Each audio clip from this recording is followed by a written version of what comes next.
Hey nerd, or hey guys, greeting from the land of Yushaland. Oh, my kitty is on my lap. I don't know if you can hear her purr, but either way, okay. I've not been having the greatest luck being able to post YouTube videos, at least for my iPad via iMovie. For some reason, like every time, like even the shorter speed paints that I tried to upload of Aaron Jeff Goat, I wasn't able to upload them. Like it always say that YouTube or it just failed to upload from YouTube kind of thing, kind of message popping up every time.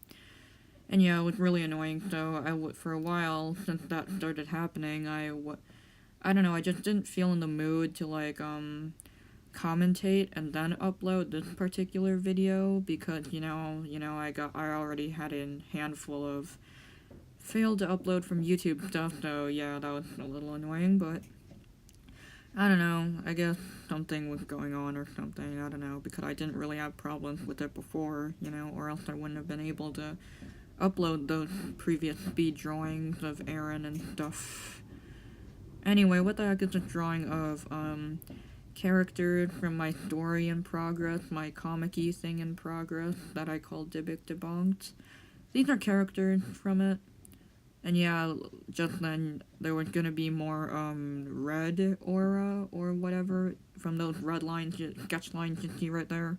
There was gonna be a bit more of that, but I just didn't I think I just painted over that and just yeah, and yeah. Anyway, that watermark, my name that just popped up there, like yeah, I just put the watermark and then posted the whip picture to Instagram and stuff, because I like to do that. Post whips everywhere and spoil the final piece, but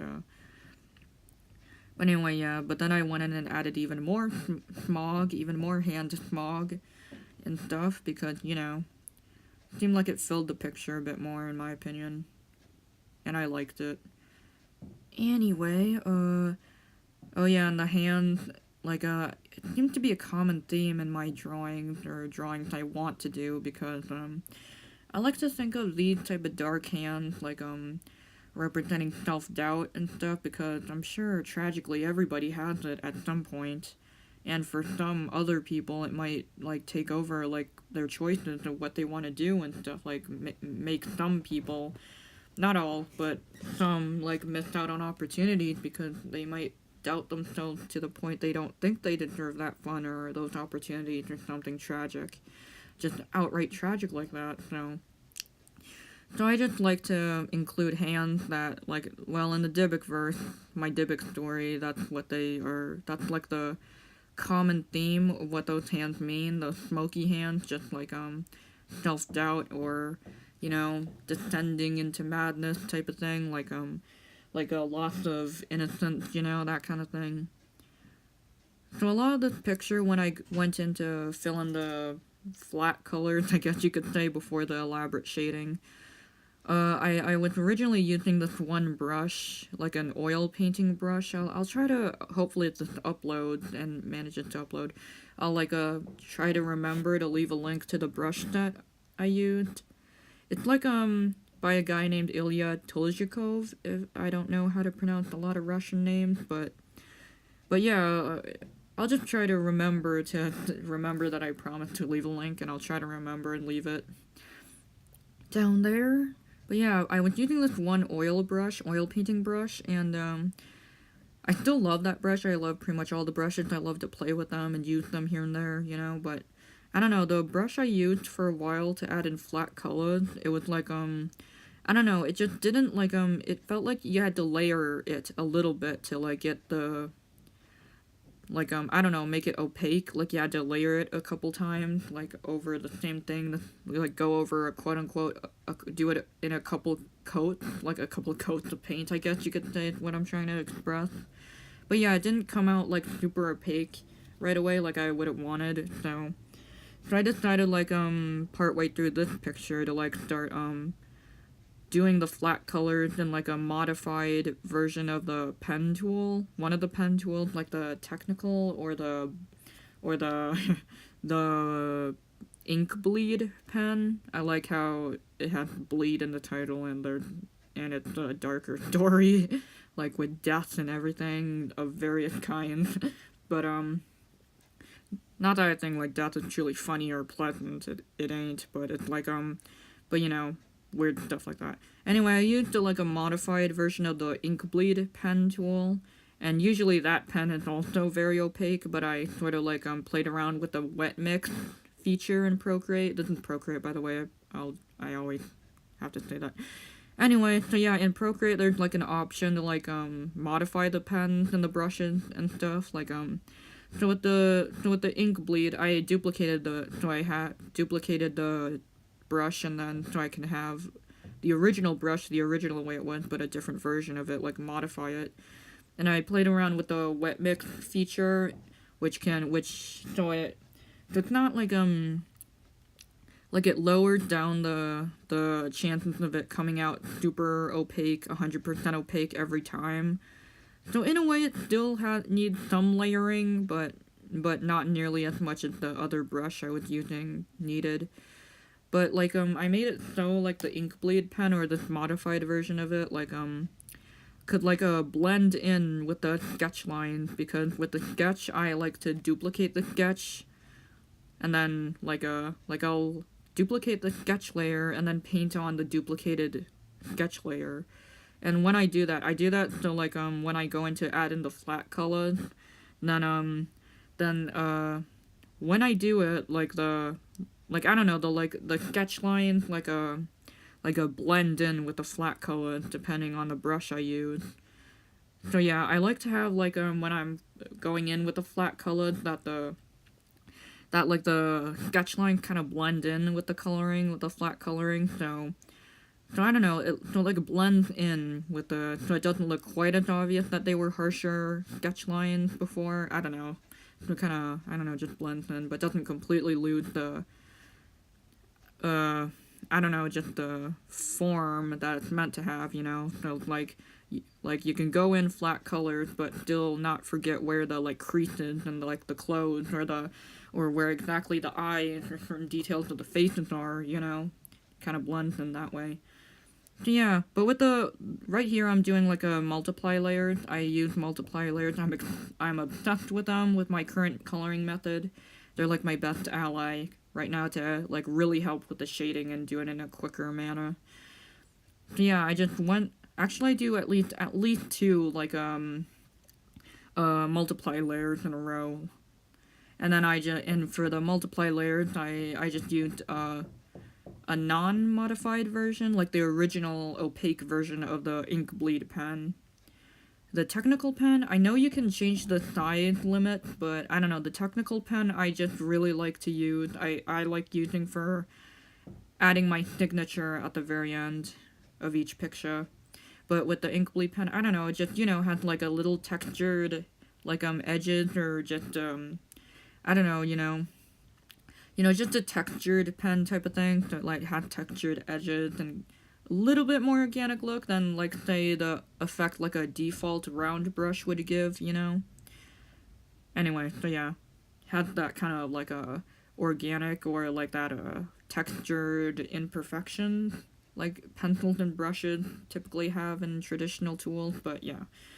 So yeah, this is the second layer, as you can tell, of a multiply layer, and I went with a slightly different color, like the color I went in for the very first layer of multiplying, with like a little bit oranger, but this is a little bit more red on the redder brown side, and a little bit darker maybe. But I don't know. But obviously when I'm done with adding the secondary or any like effect layer, technically, I just lower the opacity until it looks okay. So it looks right, in my opinion. So, or to the point I'm satisfied. So yeah, I just lower the opacity, and then yeah, and then I would go in and add in like some more shading, but with the pencil tool on a whole different layer than the multiply layer to save layers. I merged the two multiply layers together. So because, you know, like if you use Procreate, then you'll notice that like when you create a custom canvas size, it'll give you a limited number of layers, at least at the time I'm making this video. It still has that, but to reduce layers, you know. So then, yeah, after the multiply layers, I'll go in with a pencil brush tool, and then, like, add in a little bit more shading, or just, uniformity, or just given the details that the multiply layer can't necessarily do in that stage in my process, like, you know, just add sharpness and more detail to the eyes, and a little bit more shading if needed, to, make things pop and everything, and then, of course, to outline things at the very end. The reason, like, especially for, like, personal work for this Dybbuk story, I like to, like, it's kind of it's like one of a gazillion stories that feature undead logic. Oh, and I guess I'm going over with another multiply layer to give it more of a brown, look-ish thingy, or the more vintage feel, or just to make it pop out, you know? As you see in the final product at the very beginning and the very, very end for a couple seconds of this video. I don't know, just to, just make things darker and just give it, the detail that it seems like it needs, you know? The sharpness, I guess. But anyway, with my current coloring method for drawing and doodling characters from the story, it's a story with undead logic. I gotta get that clear right away because, you know.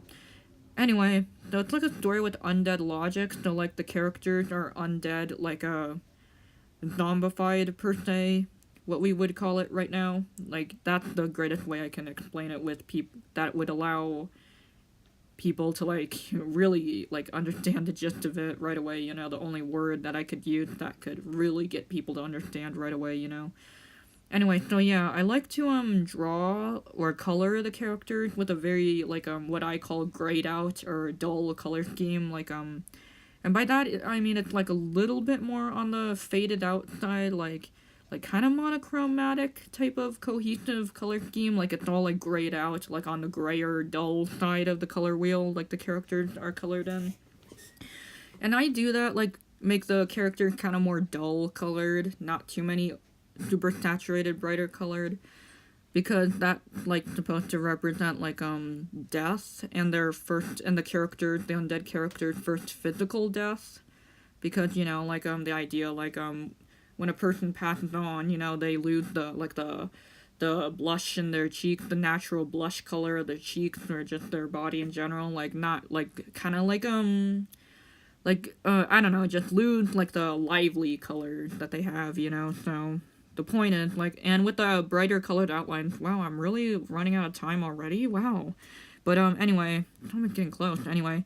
So I add in bright colored outlines, so I outline the characters in brighter, more saturated colors, because the brighter colors, are supposed to, represent, happiness and liveliness, because they're undead, they're not 100% dead yet, but they still got some liveliness left, because I love metaphors. I love adding metaphors everywhere, but, for deep meaning. Yeah, so especially when in my works right now, when slightly brighter colors are used alongside dull colors, it especially represents hope to me, or that's just what I'm trying to go for, give it a more hopeful feeling, the characters really are, canonically in hopeless situations, but really they do have reason to feel hope, and I kind of like to represent that in the coloring alone, by adding, outlining them in brighter colored, more saturated colors, more saturated outlines. So yeah, that's what it represents and stuff. So yeah. Wow, I didn't even get to talking about the actual characters. Wow, they're just kids, siblings, you know, and they're up to no good, I guess. That's basically it. They have reddish eyes and a bright highlight in their eyes, because that kind of reminds me of photographs of, stuff, you know, you take a photograph and their eyes are bright or something, or give off a reddish bright feel. I don't know, maybe that's Photoshop in some pictures, but still. So yeah, that's pretty much the final drawing, and thank you for watching. I'll see you next time in whatever video I make. Bye!